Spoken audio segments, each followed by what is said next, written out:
Okay. So one of my kids' all-time favorite activities is to play football. The thing is, our house out in California, the backyard was way too small to be able to play, so we would have to play in the front yard. Really, when playing football with the boys, there's only one major rule. When the ball goes in the street, leave it alone. That's it. The only rule is don't get close to the street. We lived on a fairly busy street. Cars were whizzing by all the time. Didn't want them to get hurt. But inevitably, every single game, multiple times a game, the ball would go into the street. Now, when I was a kid, young Joel, little Joel, I was a second child. My sister was such a goody two-shoe. If my parents were to sit there and they would say, hey Kaylee, this is not what we're gonna do, here's the line. And they would draw a line, and this is where my sister would be. She'd be as far away from the line as possible. She wouldn't be anywhere near it. And both my boys would go darting as close to the street, as close to the curb as possible to go after the ball. And every now and then they would go right up to the curb, and then they would start pushing each other because they know that's the rule.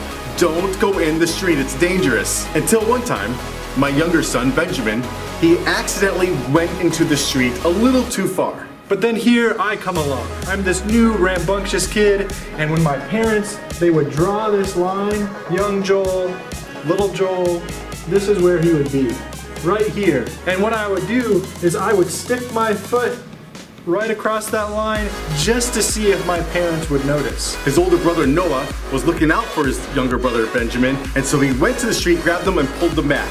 And then Noah had this genius idea. Daddy, in order to keep from going into the street, why don't we play closer in, further away from the curb where it's safer? I think in that moment, Noah was genius. Oftentimes when in high school we have this question, how far is too far physically in a relationship? We want to know, how far is too far? We want to know, where is that curb? Where is that line? And here's the thing, we do stupid stuff when we're in elementary school, like in 2nd and 3rd grade. We actually go and we use this reference, like the baseball diamond. And so we'll say, okay, if this is the baseball diamond, we'll say, this is first base. And just to clarify, if we were all go back to 3rd grade, we would have to honestly say first base equals kissing. Well, is kissing too far? Maybe for some. Then we could say second base. Well, what's second base? I say second base is when hands start to roam and go up shirts and down pants. Then maybe that's too far. Then for some we would say, no. There's third base. Well, what's third base? Well, third base I would say is oral sex. And then of course you have the home run. You have home plate, which most people would say that is full intercourse sex. The real deal. So we ask this question, how far is too far? Where should we draw the line? And I think at the end of the day, this is the wrong question. We should have lines, don't get me wrong, before we enter into a relationship, while we're by ourselves, thinking about protecting ourselves and thinking about boundaries. This is really important, and I think in all of our heads, it is important to have a line somewhere. It is important to set boundaries for yourself, and I think it's important to have that conversation with the person you're dating as to what that boundary is. If they're really into you, they will respect that boundary. But again, it's the wrong question. It's like my boys when we're playing football and they're saying, how close to the street can we really get? When eventually they'll realize playing close to the street really inhibits the fun of the game. It's like when we have this idea in our head that there's a line and we're gonna try and get as close to the line as possible, that concept inhibits, it gets in the way of the freedom and the joy of just being in a relationship. So what if we didn't ask the question of how far is too far? What if we took my son Noah's advice and we went further in to the front yard, where it's not about the line and getting close to the line, it's actually about being able to have fun, relax, and enjoy the relationship.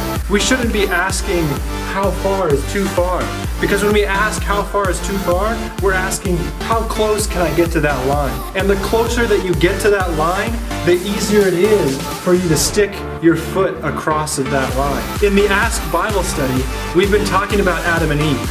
So when Eve was approaching the tree in the garden, she was acting a whole lot like I did when I was a kid. She was putting herself in proximity to the thing that God told them that they couldn't have, that they shouldn't have. It's like when we think, well, how far is too far? How close to the road can we get? How close can we get to like some line, physical intimacy before God like gets mad? So what would that look like? Because I think asking the question, how far is too far, is the wrong question. What is the right question? I would say it's how close to God can we actually be? If we really are dancing with God, that means we're close with Him, which means we're listening to Him and we're allowing Him to lead in all elements of our life, including our dating relationship. And as long as we're close to Him and listening to Him, He will allow us to stay clear from the street. The real question is, how close to Jesus can we be? What would it look like if we were so close to Jesus, we were listening to Him every moment of every day, no matter what we're doing, whether in class, in the car, or on a date, that we're listening to Him, following His voice. And when we do that, that would keep us away from the street. It keeps us away from the line. We don't have to worry about it. We can be free and enjoy the beauty of the relationship. Just